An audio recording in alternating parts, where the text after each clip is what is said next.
Before we begin the episode, I would like to thank our sponsor, Field Queens, an Irish-owned GAA and leisurewear brand created by two inter-county players, Una White and Orla Duff. The girls have put aside their inter-county rivalries to create Ireland's first ever GAA glove, specifically designed and tailored fit to the female hand. Field Queens are empowering future generations and offer a 15% team discount on gloves and are proud to be stocked in 10 stores nationwide. Having only started this venture in 2021, they have steadily grown their product line to include their original Empower gloves, bobble hats, snoods and water bottles. They've also just announced their brand new blackout glove, which are now available to buy on their website fieldqueens.ie. You can find out more information on their social media at Field Queens, which will be linked in the description box below.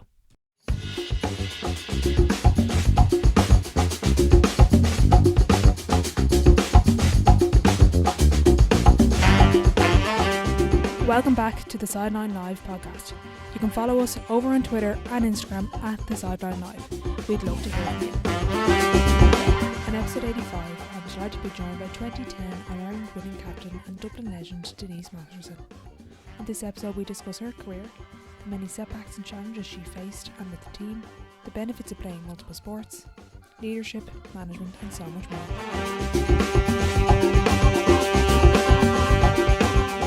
Hi Denise, thanks a million for joining me on the podcast. Oh, thanks for having me, Orly, yeah. Before we get into everything, would you mind giving a quick elevator pitch to the very few people who might not know who you are? Oh, I don't know about that. Denise Masterson. I joined to football very late in my life, I suppose, but was lucky enough to go on and captain Dublin to our first All-Ireland win in 2010.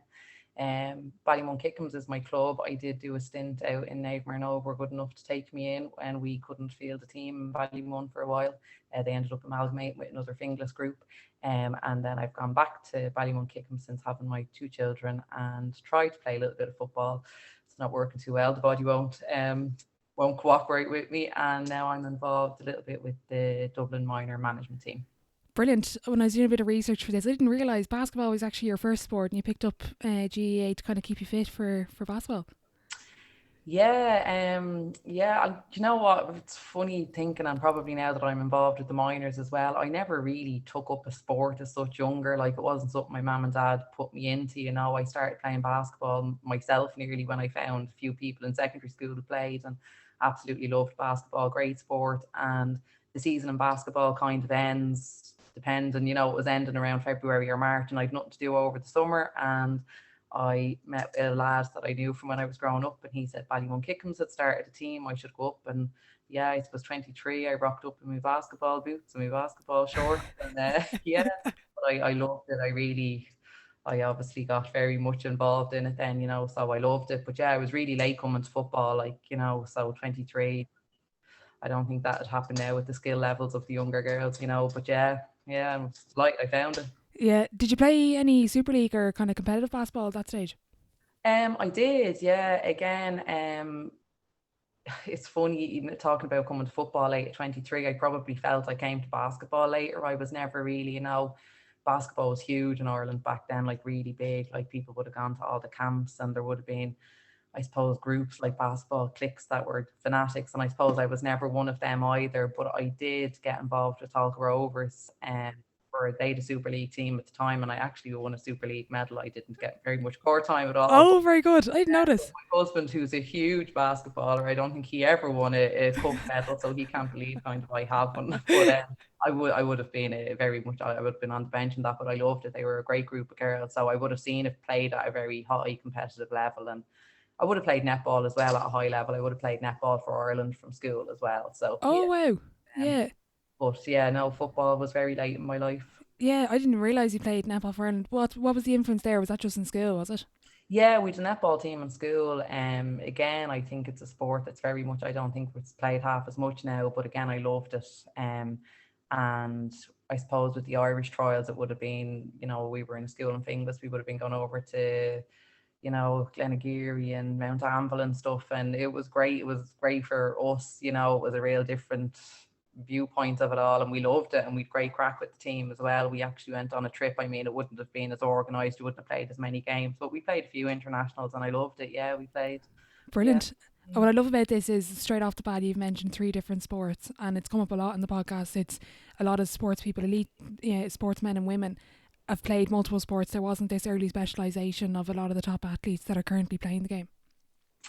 Yeah, and I think it's really important, like, even in terms of, like I said, I wasn't put into a sport, like, and I find I'm now doing it with my kids, like that they're only, and you're sending them off to nurseries at 5, and, you're kind of not choosing a path for them. I know you're opening their mind to stuff, but I mean, my early childhood sport was like double dutch skipping on the road and, chasing. And it's just funny. You just wonder when they're going so young, trying to get kids so focused on a sport. Like, that it maybe doesn't develop the sports mind as much. But like I said, I might have played them all at a competitive level, but it was very much for the crack, and there was no pressure on me. My parents, they supported me, but they certainly weren't making me choose. And I do think at a certain stage, like when I was playing Dublin football, there's no way I could have been playing multiple sports at that stage. I think there's a time when it's time to pick a lane nearly, but definitely when you're younger, to play as many as you can. I think it only helps all sports. Yeah, definitely.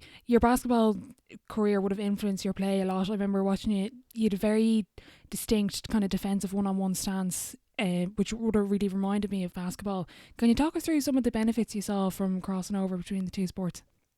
Um, I suppose the main thing for me is basketball is a real not tactical, but there's a lot of plays, there's a lot of thinking involved in basketball. And I suppose the way I would have been coached earlier, I had a coach when I started playing basketball, Dave Dillon, and he would have been very much, we would have done a lot of talk and we would have listened a lot. There would have been a lot of discussions, I suppose, which it might have slowed training sessions down or that, but we were made think about it. He was very particular about stuff, and I probably got a lot from that in terms of, when you went out to play the game, I thought about it in terms of defense. I would have really listened to what he had said about defensive stance and stuff. And I loved to defend, and I loved defending in basketball, and I loved defending in football. Like, I liked tackling, I liked getting stuck in, I liked trying to win the ball back. But not just in terms of one-on-one tackling, but even in terms of seeing the pitch. Like, for me, it was always like the football pitch was just an enlarged version of the basketball court, and I loved defense, but I loved man-on-man defense. And I suppose even as a midfielder, I would have been a very defensively minded midfielder. So for me, I think the influence was huge from basketball to football. Yeah. You weren't ever tempted to do a big run up into the front and score a point every now and again, no? Forwards would have blocked my way, never mind the backs. I think my own team would have, yeah, escorted me back up the pitch if I tried to do that. It wasn't my forte. And I knew what my skills were with the team, and certainly running the length of the pitch to score was not one of them. No, I would have been looking for Leeds or Sinead or Reds or somebody, yeah. When you joined the Dublin senior football team after only picking up football at 23, can you describe that path of picking up football to then joining the team to then becoming a regular starter and captain of the team? Again, probably the fact that I hadn't played, and I didn't quite get maybe, the significance of it all for everybody else. Like when I started playing in 2003 with the Dublin junior teams, and again, it was a great group, and we got called up then to the senior team, and me and two other girls. And that was the All Ireland actually that they were in 2004 when Galway beat them. And they had a panel of maybe 35, and we actually made the match day panel that day. And, like, I'd only played football a year, and I was driving in the bus to Croke Park. Like, I had no idea really how big a thing that was for everybody else on the bus. Like, there was a little bit of maybe naivety about it with me, which was probably a good thing, because I probably wasn't as nervous that day as I was going in 2009 and 2010, because I just didn't really understand the whole importance of it. I do remember getting a phone call from the then chairperson of our Ballymun Kickham's club, wishing me luck on the way in and thinking it was lovely and God, this is a big deal. But I remember thinking on the bench, like, because we were struggling, and I was thinking, put me in. Like, God, 10 years later, I wouldn't have been thinking that at all. But that's how, like, I just wanted to get in and win the ball, in 2004, which I suppose was a nice way to start. And it was only the longer I was with the team and the transitions that we went through, maybe, that I suppose started getting into it more, taking it on more, and it becoming much more serious to me. So, yeah, I suppose a little level of innocence, maybe naivety when I started, maybe helped me, because I was just there to train. I didn't feel under any pressure to make squads or anything. I just loved it. Yeah.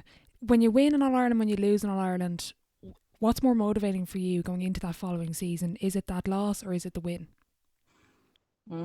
That's a really interesting question, because I suppose after 2009, when Cork beat us, um, I don't know if we were ever as driven, maybe. So, which would make you think that the loss actually probably drove us on more. And I suppose as well the fact that we had never won one and we felt we were so close that year against Cork in 2009. But yeah, we were probably very driven in 2010 in terms of not leaving any stone unturned. And then after we won in 2010, I suppose there were a couple of girls who'd been there a long, long time, and they retired. So we had a few retirements, and I suppose because we had won, it was a very different off season in terms of, you have the cup. We were going around a little bit. We were trying to organise a trip, which, like this was all foreign to us. And yes, maybe in 2011, despite the fact that we were still very much motivated and wanted to win another. But to answer your question, maybe I was more motivated by the loss in 2009 than the win in 2010, which seems wrong in ways, I suppose.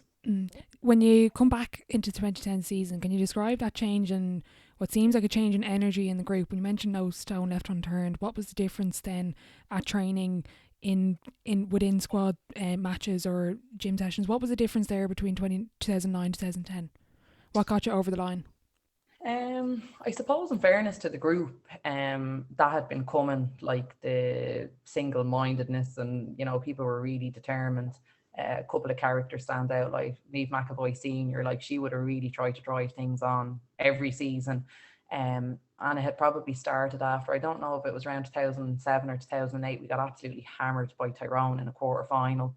And games wouldn't have been televised the same, but this one was televised, and we were played off the park, and really disappointed after the game. And I always remember the new chairperson, Camilla Patrick, came in to talk to us after the game, and I think he was quite taken aback because, like, Macker just went on a rant about how we needed to be in the gym and we needed to be doing weights. And I think he couldn't believe that, our season had ended. We were heading into an off season, and that's where her head was at. So it probably started a lot longer before 2009.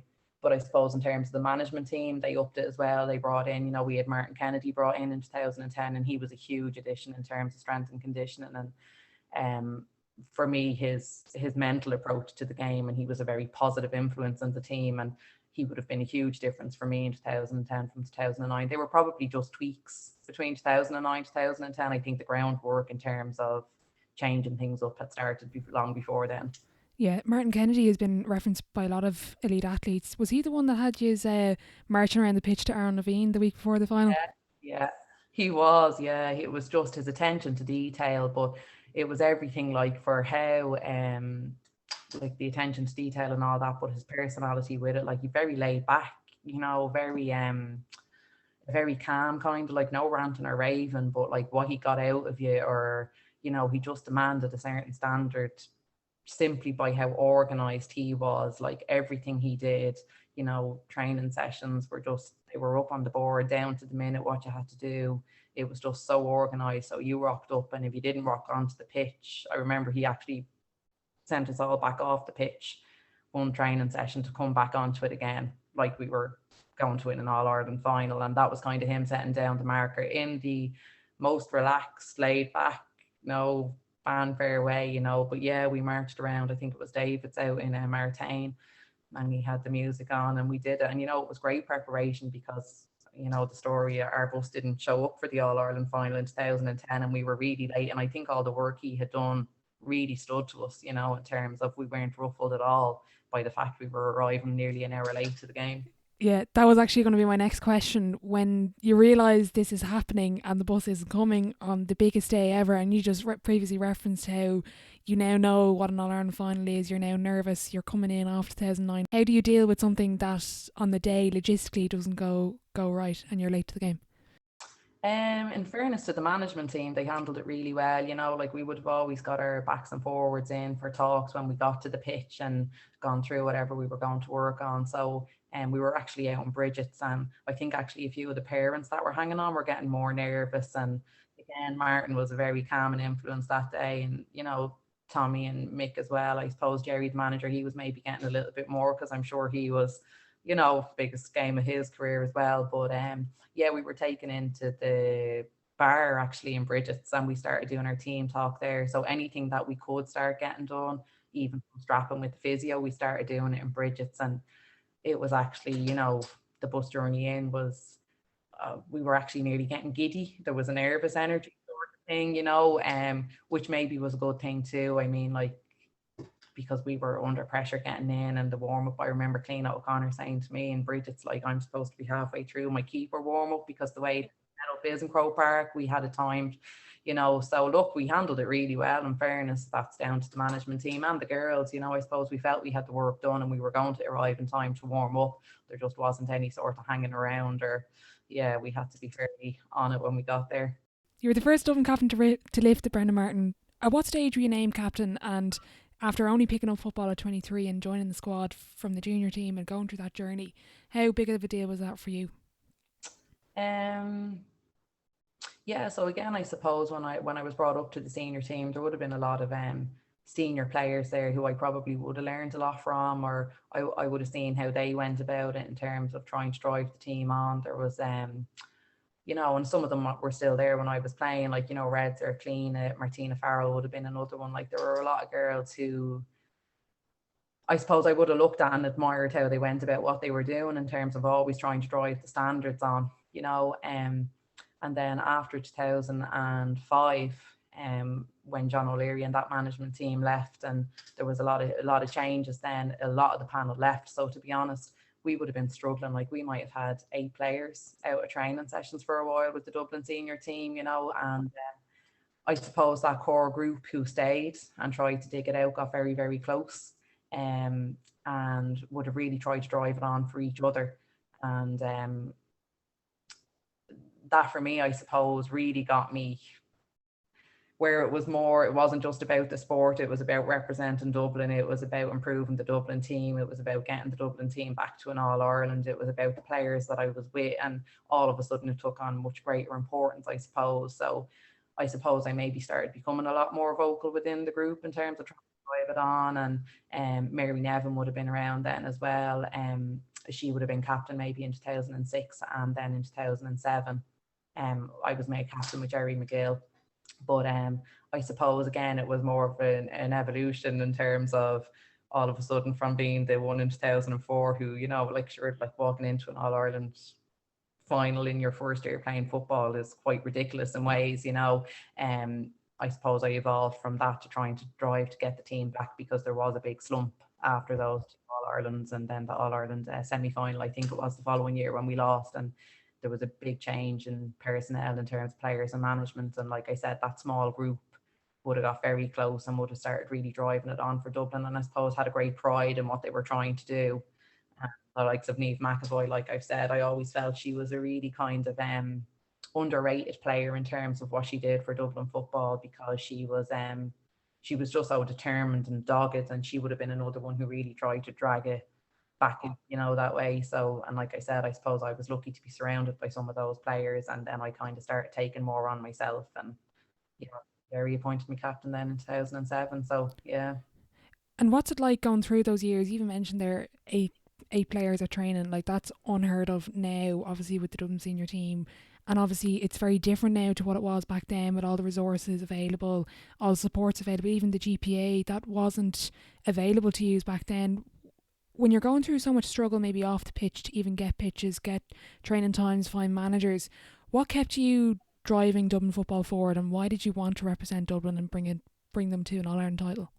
The girls that were there with you, very simply, because I think in those situations, the people who hang around and the people who are, really putting it in, like I said, you get very close. You have an awful lot of respect for them, like the sacrifices they were putting in, and for the setup that was there. Yeah, like, I mean, the pitches we were on it was hard to get pitches. Sure, we were struggling to get a management team. Like, in fairness, people stood in. Johnny took us that year. And you just, as difficult as it was, I think we all had a lot of respect for each other, and there were uncomfortable days. And I mean, some of it we held laughing at, which wasn't funny at all. Like, I remember I used to go skiing, like, because when I played basketball, I always went skiing in February. So I kind of continued that for my first few years. And I remember coming back, and, Louise Kidd, actually, who's involved with the Dublin Miners with me now, I remember her talking about a training session, and it was not funny. But I held laughing for about an hour with how ridiculous, like, it was candid camera type of stuff, in terms, there weren't enough people throwing the drills, people getting frustrated. I think they'd gone for a training session on the beach. I think 3 of them showed up, and like, she was just so annoyed. But like we nearly had to laugh about some of it because it was that bad, but I think it just made the group get closer together. You know, and I think from that core group, then the rest of it kind of kept taking off. When you took that role as captain, can you discuss kind of your style and your leadership approach? Like whenever I've interviewed previously Kira Tran, she said you were one of her role models growing up, but a lot of the players would have kind of named you as a role model or would have recognised your leadership when they were part of the team. Can you describe what approach you took? Was it a conscious approach or was it just your natural leadership ability that you kind of just gravitated towards? Um, that's a great question again. I don't know if maybe some of it was like instinctive, but I suppose like all the sports I've ever played are team sports, and I really enjoy being part of a team. Um, when I got so involved with Dublin and saw these girls who'd made it to All Ireland finals, and then how I suppose how much they felt that they were still there dogging it out. I had a lot of respect for them, and I suppose for me, always as captain, I just wanted to try and do anything that would benefit the team. Um, in terms of leading by how I would have ate, trained, like I said, I always felt I was never the best footballer, but like I don't think anyone would have ever questioned my work rate or my commitment, or if we were told to do weights 5 nights a week, I would have been the first there lifting the weights and trying to encourage everyone else to do it. Like, so I suppose I try to lead by example in terms of I did whatever I could to make me a better player, and I suppose how I played on the park was always about the team as well. It was never something I never wanted to be the person who, and I think it's really important to have those people on a team. So I'm not saying that you shouldn't have them. You need some players who love getting the scores and who are, but I suppose my role was just, I just worked really hard, and I would have done anything for the girls on the team. Probably would have felt, which may sound ridiculous, kind of protective of them as well. I would have always wanted to try and mind them. And I would like to think that I tried to help the girls in terms of when they were coming into the team to make sure everyone felt a part of it. But I don't know about role model or that. Like I said, I loved it and I loved being captain. It was a role I suppose I really enjoyed in terms of trying to drive people on. But I don't know whether it was just if it's just an instinctive thing in me. I don't really know. Yeah, yeah. When you do welcome in young players into the setup, like for example, I think Noelle would have come in around 2009, 2010. When you have that caliber of a player coming in, obviously you make everyone feel welcome. But how do you explain the lessons you've learned about what it takes to come into a senior intercounty team that's looking to win Ireland? And I know you won that year, but how do you explain that to a younger player coming up that doesn't really might be, as you said when you were coming in, a bit naive, doesn't really understand the commitment level it takes and the journey you guys have been on for that number of years with all those struggles? Yeah, and I suppose it's a funny one because in the way some of those minors coming up had more experience of football than I did, in terms of they'd won minor All Irelands, or they'd been very successful at minor. Um, so they were coming in, I suppose, into a setup where they were probably more successful prior to us winning the 2010 All Ireland than we were. Um, and I suppose there's two sides of it. Like, whilst I say I was naive coming into the setup, like work rate was always my thing. So like I still just went at it and just fought for everything. And like I said, not necessarily thinking about starting 15 spot at the start was where I was naive. I just wanted to always win the ball and play hard and get stuck in, and I would never have shied away from hard work. So I suppose trying to get the minors maybe to understand sometimes that, in terms of the physicality of it, in terms of the training, in terms of the minding yourself, in terms of what they're eating, all of that stuff, just trying to, I suppose, just improve them, because they came with so much football, like super footballers, but there's more, I suppose, to senior football. There's a lot more goes with it in terms of physicality and the mentality, I suppose, the mental strength of it as well, that they're going to be battles and, you know, just different facets of, I suppose. But I also would have been very aware that they brought a lot to the team that we didn't have, because they had different skill levels and they had learned and won a lot at minor. So Yeah, you're part of the management side of things now. So out of interest, you're always accredited for your work rate. Is that something you can teach a player? Do you develop it, or is it just something that a player has, kind of like an innate skill? yeah, I think some of it is innate. I think I think certainly some people have a skill in terms of winning a ball and just seeing the ball and not seeing any danger around going to win it, like that they just want to pick it up. And I think that that certainly is more of an innate thing. Um, in terms of work rate, I think it's something that you would always be trying to train and coach into players. But again, yes, some people definitely are just natural workhorses and it comes easier to them. I always remember Kim Flood. Kim Flood would have played with us as well. I remember one night after a game, we were out having a few drinks, and Kim was slagging me kind of, I don't know if soft spot for Kim, but anyway, I was running. She was saying, I don't know how you do it. She said, like, I was ahead of you tracking back. She said, and then you're running past me at full tilt saying, keep working now, Kim, don't stop, keep working back.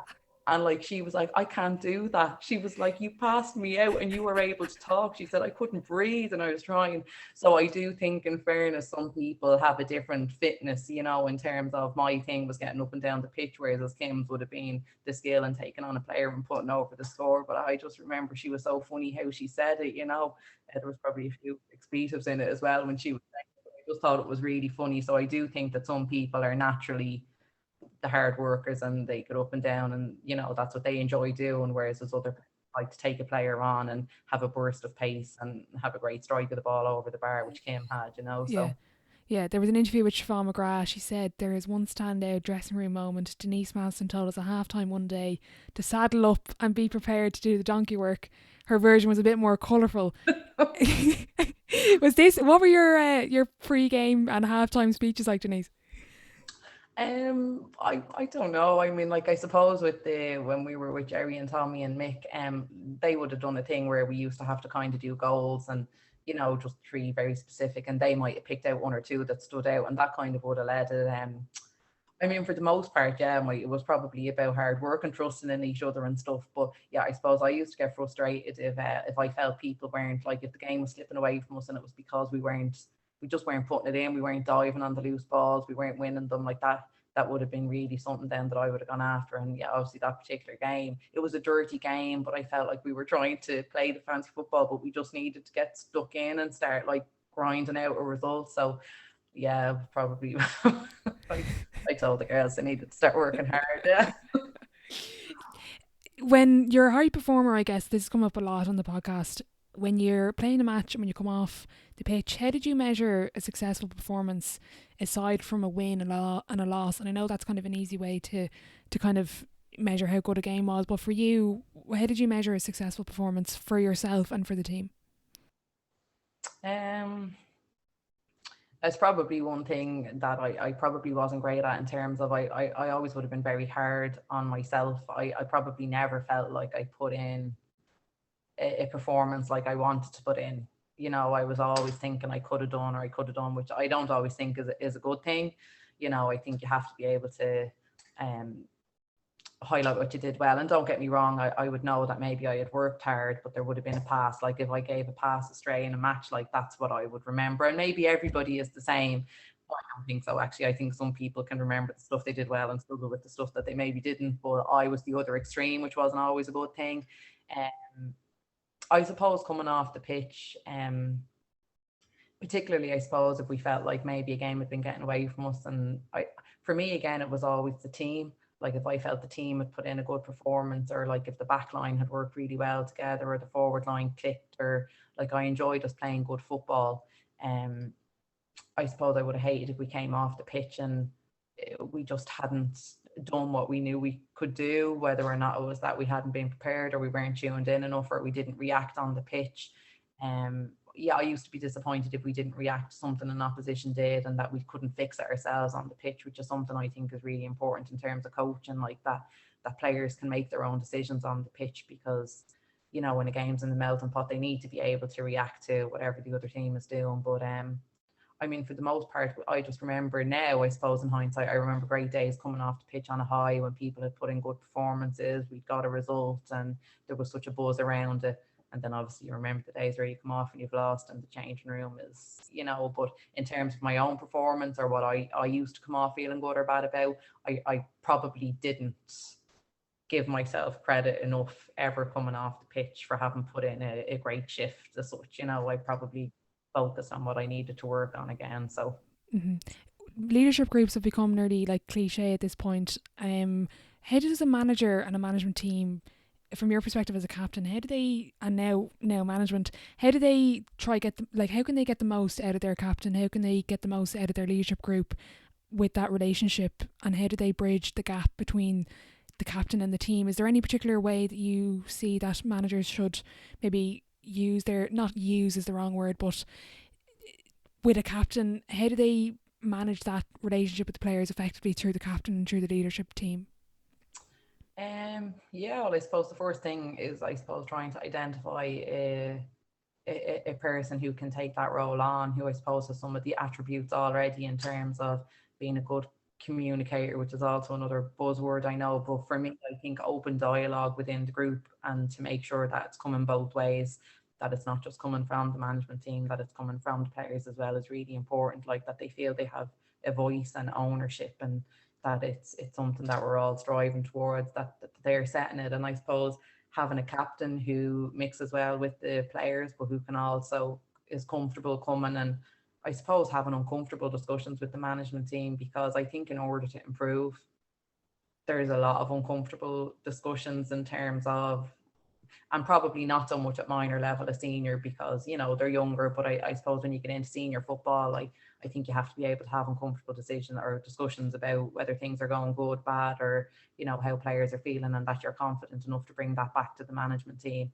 And I suppose that's ensuring that everyone understands that everything that's done within the group is for the benefit of the group. That's all it's about. And I think that that's a really important, and it seems so simple, but I think once everybody knows that you're all striving just to make the team the best that it can be, and everything else that happens, once it's done in a positively constructive way, should be received as such. So I suppose it's identifying a captain who's able to engage, because it's not everybody doesn't like that role. And I think it's important that you have somebody that's comfortable in it, and then to make sure they know that there's an open line of communication, and that the players know, and to try and have as many open and frank discussions as possible.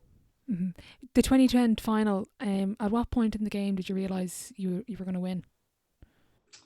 Um, Do you remember a distinct moment where you just say, we have this?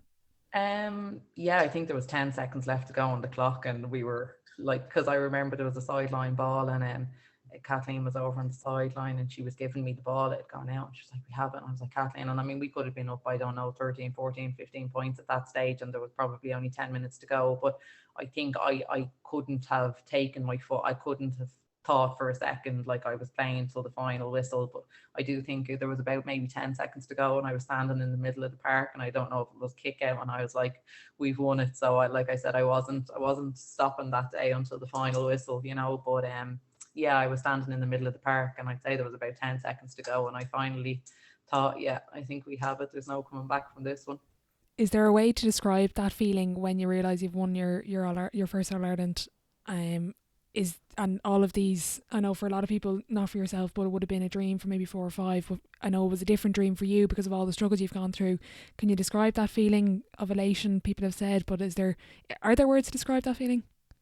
No, I just sometimes think there's something wrong with me, because it was quite a bizarre one for me. Like, there was a certain level of, I don't know if it was relief as well. I don't know, when you've been striving so hard for something, and I mean, it was amazing.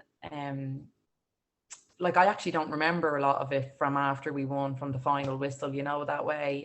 And going up and getting the cup, and that it was nearly when we sat on the bus, maybe afterwards. I sat beside Cleena, we were going to our banquet kind of thing, and I just remember feeling really, really content.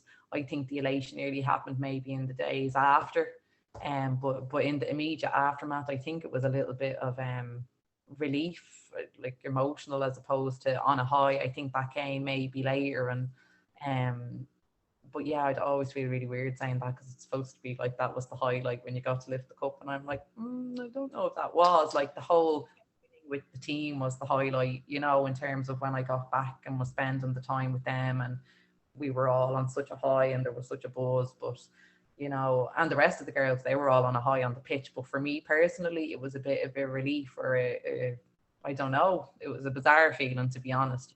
Yeah, bizarre. Yeah. There's a good picture. There's a great picture of Jennifer, yourself and Jennifer Dunn. I think it could have been 2009 and 2019, and At what point did you realise throughout your career, not just 2010, that you were a role model? And I'm just going to tell a quick anecdote. 2013, I think it was the league, Nave Marnogue, less than 50 people there. I think most of it was family, and then me and my dad rock up. And I go up to the end of the game and I asked you to sign my jersey. And not only did you sign my jersey, you pulled all the girls out of the dressing room and got them all to sign it for me. At what point did you realise you were a role model, and why is the wrong word, but for interactions like that, why did you put so much? Did you realise that, look, this is really important? Like, for example, when I came up to you, this is, a young girl that loves the team. It's important for me to kind of be that role model and bring everyone out, and for Jennifer to be that role model. And I think it must have been a really cool moment to take that picture with her again 10 years later. Yeah, God, or I didn't realize that was you, or I don't even remember. No, you definitely don't remember.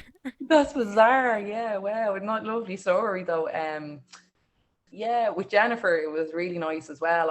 They when they won in 2019, then I went out with the girls after they'd had the joint celebration for the men's and the ladies team in town, and I went out with the girls for a while, and I didn't remember this incident with Jennifer either. Sure, she looked like but she was only a really young kid, and um she showed me the picture and she said, we'll take another one, and it was absolutely gorgeous because I mean she just looked so young, and then she was towering over me then in 2019. It was really, really lovely to see. No, I suppose I never, and I still probably don't see myself as a role model as such. Like I said, I suppose I felt it was what I should do as captain of the team. And, if I was asked to go and do presentations, which was what I had done out in Cool, I think when I met Jennifer, like I would have put myself out. I would have tried to accommodate any time I could to make sure people asked, because I did think it was important. And I suppose as well, we would have had great support from people like at the time Eugene would have been out in Coola, like, and he would have been a great supporter of the team. So if anybody ever asked, I would never have said no. I never thought I was doing it as a role model or to inspire or anything like that. Like I said, I was quite surprised. Like, I would never have put Jennifer Dunn as that one of those girls. And I mean, I think she's such an amazing midfielder. And when she was saying she would have, looked up, I thought it was bizarre, but oh look, and they're lovely stories to hear now. And oh God, if I did, I'm can finally say, I suppose, that I'm proud of something I did on the pitch then, if that's what did happen, because at the time I wasn't doing it for any other reason other than I felt it was what I should do. I didn't think I was a role model or anything. So that's a lovely story that you've just told. And like no more than in 2019 with Jennifer, it was really lovely to see the picture and to hear her say it. Yeah. Yeah. How much of intercounty football and intercounty standard is down just to kind of attitude and a player just deciding kind of, to make the correct decisions, but really attitude? Like, how much of that is actually down to the player's ability? Obviously, you need to have a certain skill set, but when there's now in Dublin, there's such a high skill set. You look at the Division 1 or even Division 2 league games across all the clubs, there's such talent there. How much of it all is down to attitude to make it to the senior standard? But for me, and again, maybe that's because that's the way I would play or look at a game. Like, I think attitude and application are huge, because I think you can have highly skillful players who just can't compete at a certain level. Or, I suppose as well, when you're coming from different clubs and the clubs are all playing at different levels, like some players are up against opposition where it's really tough for them week in, week out, and then other girls may be part of a very successful team. It's a little bit easier at club. So coming up to intercounty, I suppose you have to be able to dig a little bit deeper if that's not something that you're doing week in, week out. But like I said, that's probably a personal thing as well. But for me, attitude is huge. Attitude, application, and mental strength, like being able to take the knocks, like if it's not going well, that you're not getting in on yourself as such, or that you're using it to drive yourself on, as opposed to taking it as a confidence knock. I suppose it's just to back yourself. And I think all of that is easier if you're really enjoying it.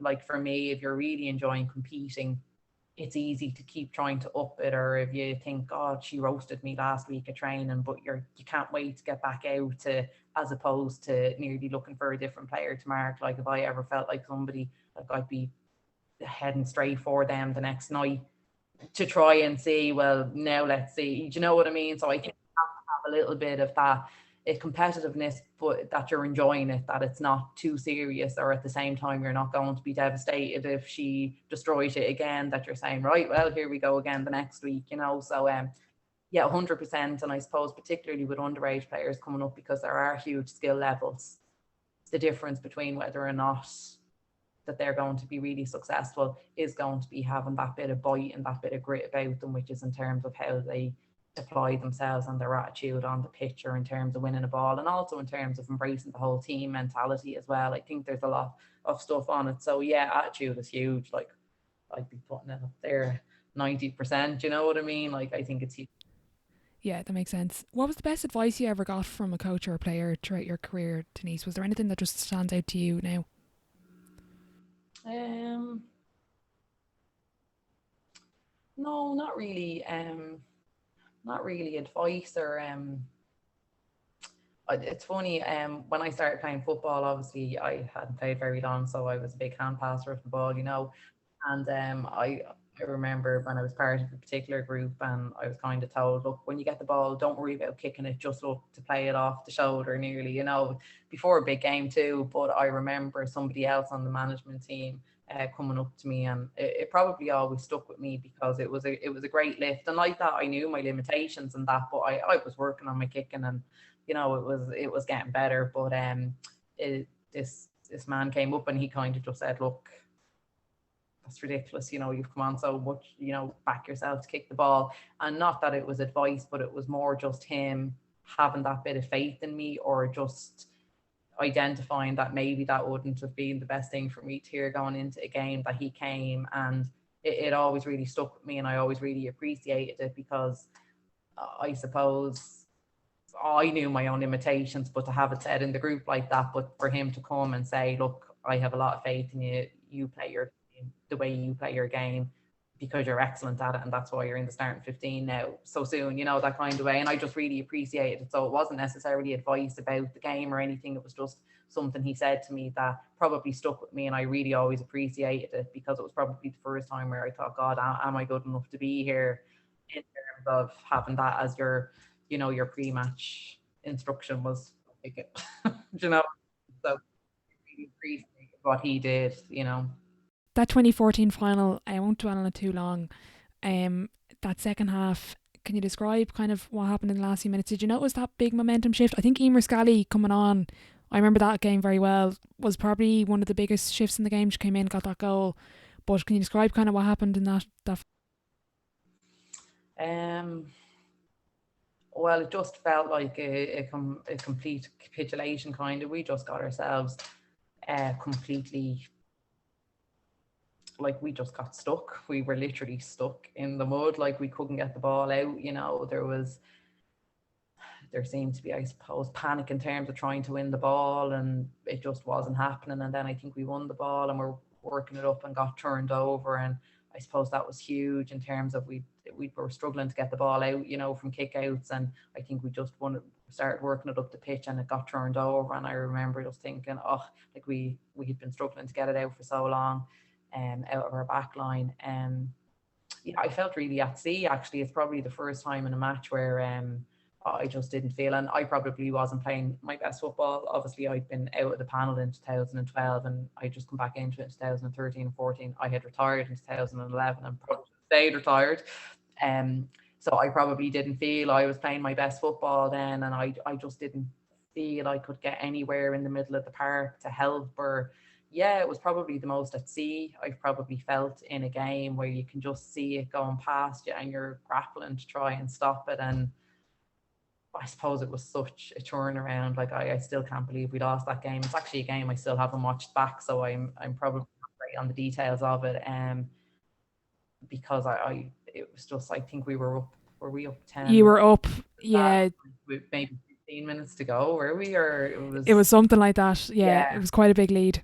you know. So yeah, it was a bizarre game, and I just felt like the middle of the park was, I may as well have been in the middle of the ocean. It just felt like literally couldn't get a handle on it. And yeah, like I said, maybe it's a game I need to go and watch back now, or maybe I don't ever want. Maybe don't, maybe not. With Did you realise? Did you realise that was going to be your last game for Dublin going in? Yeah, Was that that was you were going to retire yeah. Like I said, I for the probably second time? Sorry, I did. for the second time. Yeah, I probably retired in 2011, and then I came back, and then obviously we were dropped off the panel. So I came back for different reasons, and that's probably a very key point. If I was to analyze it deeper, I probably had come back to play, and it was slightly different than I suppose pre 2011 when I came back then. And look, part of me was happy to get back into an All Ireland, and particularly with Siobhan McBrien as well. Like I said, I probably never felt I got back to myself in terms of football, or maybe application or attitude. I don't know. I mean, with the best will in the world, but yeah, no, I had knew going into that match that would have been my last game with Dublin. Yeah, I think I was 5 at the time, so like I wasn't, I was getting no fitter and no faster. Yeah. I think that could have been Lindsay's last game as well. Can you describe what Lindsay was like as a teammate and on the pitch and sharing the pitch with her for a number of years? I think that game she actually scored a goal, and she was there in 2010 as well. I think. Yeah, Can you just it's describe how much? Lily. Yeah, yeah. Yeah, Sorry, Lily P. Yeah. Can you just describe the level of talent, the level of attitude? I know she probably would have been very vocal on the pitch, but can you just describe her? What was she like in the Dublin setup? yeah. Well, because I suppose as well through basketball, I would have known Lily down through the years. Look, when you talk about attitude and application, like or all in, more buzzwords, like I mean that's her. Like when she takes it up, she's all in and she's fully committed, and she's such a passionate person anyway. But more than anything, she's probably just a great personality to have in any changing room. Like, there'd be a lot of banter, there'd be a lot of laughing, there'd be a lot of camaraderie, that way. And that's how she plays on the pitch. Like she's hard on the sleeve, she's, wild in ways, like unpredictable, but like her determination, like you can't turn that on and off. Like that's how she trains, that's how she comes to train, and she would have put herself under pressure. Because I mean, she would have been still playing National League basketball at the time when we won in 2010, but still would have missed, I would say, next to nothing, bar that one game for she to get that helicopter down to Dr. Park. Like, she went on for 5 minutes, but oh look, and I think when you look at what she's achieved and how she went on and did it in rugby, like it's not by accident. And back to your point about attitude and application, like I don't think it would matter in terms of the sport, because whatever it is, Lily will do what she has to do to become very, very good at it, in the gym, outside of the gym, on the pitch, and more importantly, like the camaraderie or the team or um, I suppose the us against them mentality a bit as well. Like she'd have all of that in spades, and just a great character to have in the changing room. Yeah, I'd say so. Since leaving the panel, what changes have you seen within the Dublin squad? Obviously, different management, a whole new set of girls. Well, there would have been now. Actually, sorry, no. 2014, there was still a good few girls from that team there now. What changes have you seen overall within the Dublin setup? I suppose that word like professionalism, I suppose, is coming into it more and more in terms of the resources. I suppose in terms of the visibility of it, like it's a um, much more widely received, I suppose, sport now, in terms of, like I said to you when we were playing that game, I mean, like that quarterfinal being televised, like that wouldn't have been would have been only starting, I suppose, in terms of how much coverage and that it was getting, I suppose. So the coverage the girls are getting is so much more. I think the standard of football is improving all the time. I think the girls' strength, I mean, we would have only started strength and conditioning, whereas it's now like we have minors starting at strength and, so I mean, players are getting stronger, they're getting faster. I suppose the tactics of the game, I suppose nutrition, everything, like it's all just up, and I mean it's just improving all the time. In terms of within the squad, I'm sure it's a lot of still the same sort of stuff that you need to do in terms of the changing room and that, but I suppose for the girls, a lot more recognition for what they're doing maybe as well, which is a really positive thing, and like talk about role models now. I mean, I suppose when we were playing, people wouldn't have known maybe many names, but now I think you'd struggle to meet people who wouldn't be able to name a couple of the girls off the Dublin team, so in terms of the visibility as well, I think it's huge. What's your take as a defender on this kind of argument about bringing in more physicality? Obviously, there's huge strength conditioning now in the game. It's a very different game of football, even to 2014. Girls are stronger.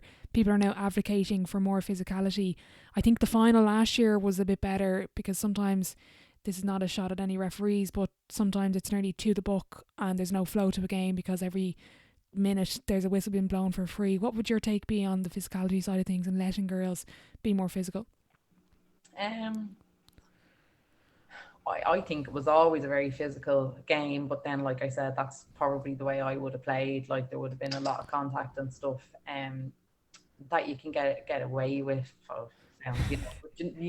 There's always been a lot of contact for a Yeah, non. load of dirty tackles, Denise. Yeah. I actually would have thought I was a team player. I liked contact and like stopping runners and stuff, but I think there's a fine line, and I think you need to be careful because, like, yeah, I would like it more physical, but I think you don't want the pulling, you don't want Yeah. the fouls that are the dirtier fouls, I suppose. But in terms of a collision or going hard for a ball, I suppose it makes the referee's job really hard. But I do think that in terms of going hard for a ball and players getting hurt there, that's part of the game, within reason, nothing reckless.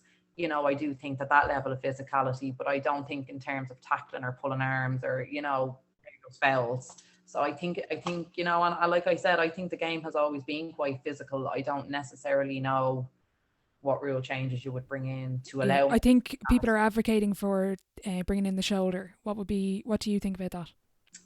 Yeah, and that's all great in theory again, but then you're going to have the missed time. It's just going to bring more fouling into the game as well. I mean, because it's something that has to be nailed right. Like we've Yeah. seen it in the men's game. Yeah, shoulders can be nailed right, but they can be nailed really, really poorly as well. And I think that would have even more implications in the ladies' game, in terms of women being shouldered into the chest or whatever. But yeah, I'd be wary. Because like I loved my game, was a physical game, and I do think that there's room for it, but I think we need to be wary of bringing in too many changes with regards to that as well. Yeah.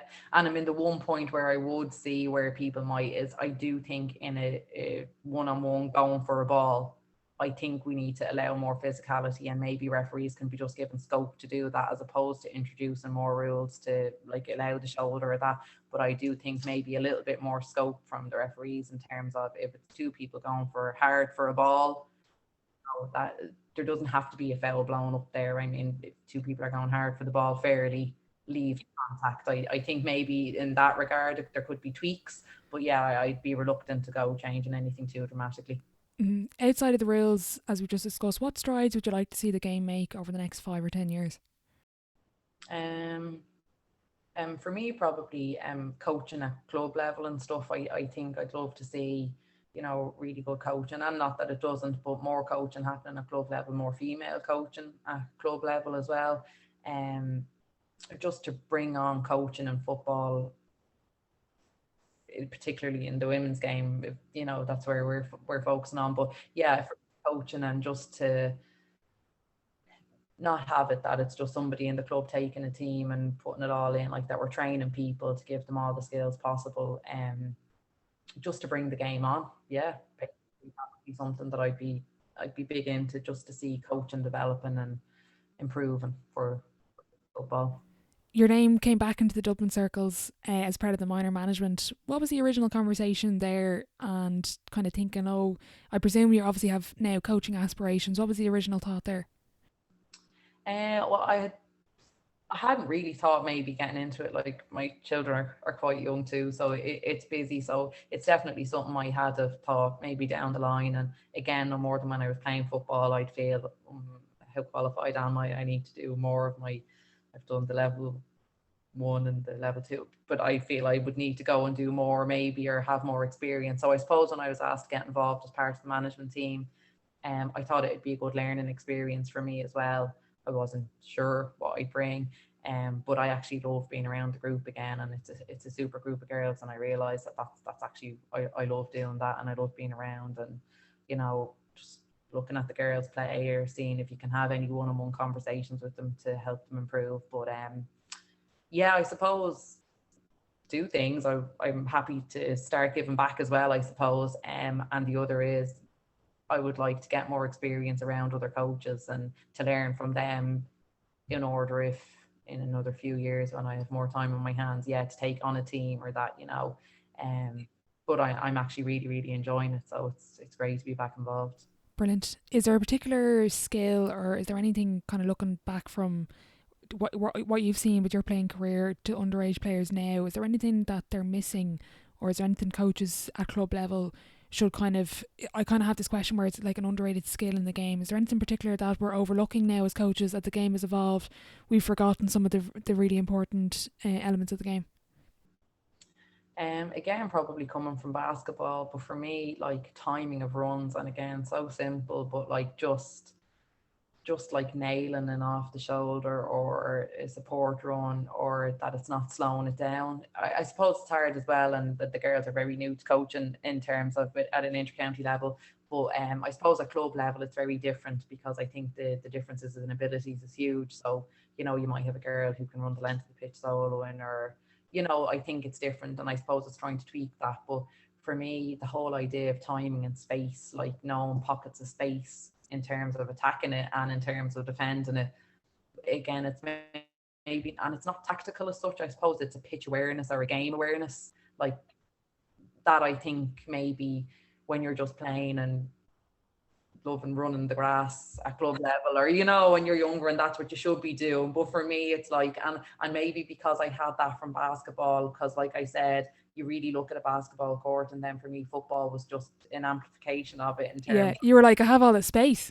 Yeah, and you still knew what pockets were dangerous, or how to drop in, or his own defense, or just to see the pitch, to see the dangers, or yeah, so probably an awareness of the pitch timing and spacing. And I suppose that's the same for that nailing and off the shoulder run, just timing and where the space is to drive into. Yeah, so it's probably something that, yeah, I really think about a lot. That, yeah, I would love to see that developed more in players. Brilliant. Of all the players you've played against, played with, seen, what are the common attributes of those players? Is there anything that just stands out for you of, everybody just seems to have this one particular trait? Obviously everyone's different, but is there kind of a trend or a pattern that you see with top players? Um, yeah, I suppose, and depending on the position, maybe it's different. Like, like I love a really kind of tenacious, high energy, you know, McGrath, Goldie, players that really get, Lindsay Davy, like. But then you also have the skill levels of other players who just make it look so easy in terms of having time on the ball, or um I suppose for different positions there's lots of different things, like, then there was like Avril Brooks, and I was always fascinated at how tight a marker she was, so I think there's different attributes depending on where. But I think in all of it there's probably an honesty of play, in terms of it's a very honest effort they put in terms of trying to win the ball, trying to play for the team. It's just a very, I suppose, a pure football maybe attitude on the pitch, where they're just there to play, and there's no showboating, I suppose, to an extent. There's just purity or honesty in how they play, maybe. Yeah. Okay, brilliant. Could you pick a toughest opponent? Is there anyone that just stands out to you, or is there multiple players there? Um, an opponent. When I came up in 2003, like I wouldn't have been football fit, I suppose. You'd be fit from basketball or that, but in terms of getting up and down the pitch, and we played Kildare. It could have been actually coming towards the second part of my junior season. It could have been the second time we came up against them. I remember coming up against Brianne Leahy, and she was a super senior intercounty footballer, and never mind junior. And I just, the fitness, I couldn't believe, like I was like panting trying to keep up with her. And I would have played her years later and would have been quite happy with how I had come my football fitness. But that match, I remember thinking, oh my God, like a machine. Like I just couldn't understand how she could keep doing it. And so probably she stood out as one of my earliest memories of just being an amazing footballer, was Brianne Leahy. And in fairness, probably proved to be that at senior as well, even though that was my first introduction at junior. Yeah. Brilliant. Overall, what's been the biggest lesson you've learned from sport, Denise? Um, I suppose the joy of being part of a team, the camaraderie, the sheer joy of that. Yeah. Brilliant. I'm going to move on to sideline 7. It's the same 7 questions at the end of every episode. Question 1, what is your favourite quote? It's funny because it was probably a quote I always particularly like this, and then my son was filling out like his Pokemon bookie to make a thing, and we were looking at quotes, and he loved it as well. But the everybody you meet is fighting a hard battle, be kind. But Tom's one, he kind of changed it where it was, if you can be anything in this world, choose to be kind. So he just anything would, I suppose, would be kind in it. Yeah. Brilliant. Question 2, what's the best sporting event you've been to? And you can pick one as a fan and one as a player. Well, as a player, I suppose the 2010 All Ireland. As a fan, in terms of attending big sporting events, you know, like I've been lucky enough to go to a lot of All Irelands and stuff, but I also got tickets in 2010 to go when the Aviva had just opened, to go to a rugby international there, which was quite an amazing event, more as a sporting event, you know. Okay. I had dinner with Katie Taylor, was at our table and stuff, so that really wow. So as a sporting event.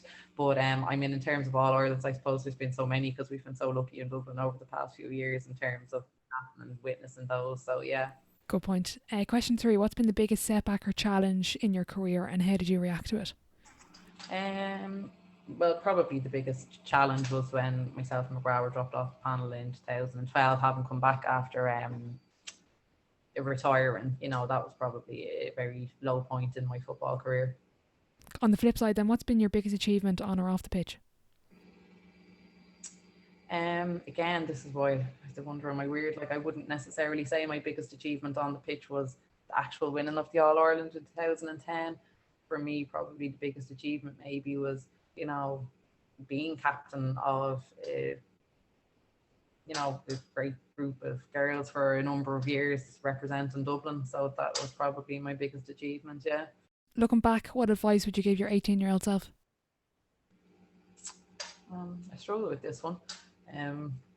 But I did in later life, I suppose, a very good friend of mine, I remember when we were talking about stuff, and he was getting into mindfulness and stuff kind of, but it was a quote that really stuck with me that I thought I would impart to other people again, given the chance again. So maybe I would impart it to my 18-year-old self, but it's just a very simple statement.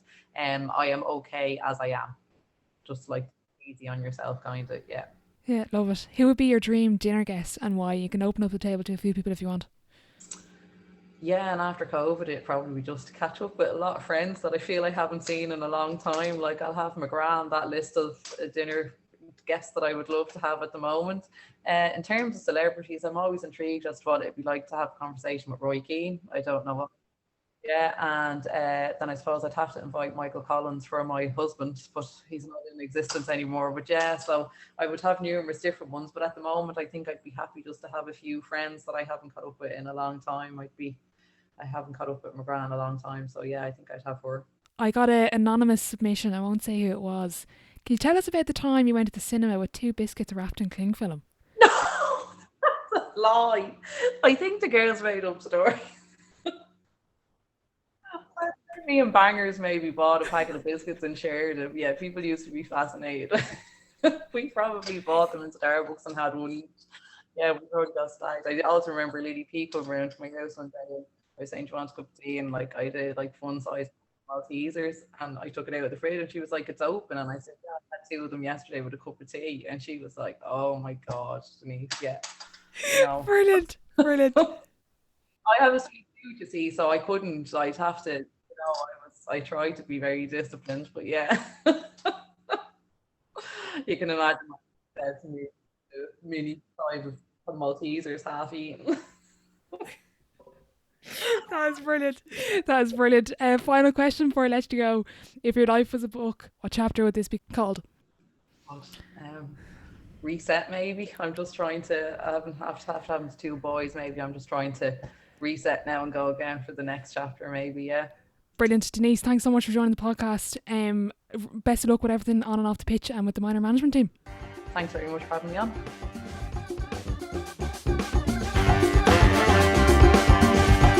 A massive thank you to Denise for joining me on the podcast today. I just want to wish her the very best luck with the Dublin Miners and beyond. If you did enjoy the episode, please do let me know over on social media at The Sideline Live.